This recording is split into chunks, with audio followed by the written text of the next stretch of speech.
పురుషోత్తమ మాఘం సందర్భంగా ఎన్టీపీసీ చిలుకలయ్య గుడిలో పలు ప్రత్యేక పూజలు నిర్వహించారు.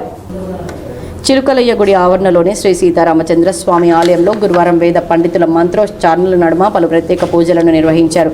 ఈ ప్రత్యేక పూజా కార్యక్రమంలో భాగంగా స్వామివారికి 1,00,000 పూలు 1,00,000 పండ్లతో అభిషేకాలు పూజలు నిర్వహించగా భక్తులు అధిక సంఖ్యలో పాల్గొని స్వామివారిని దర్శించుకున్నారు.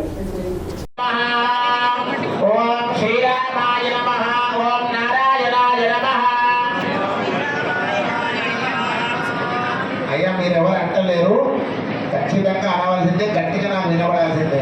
ఓం నారాయణ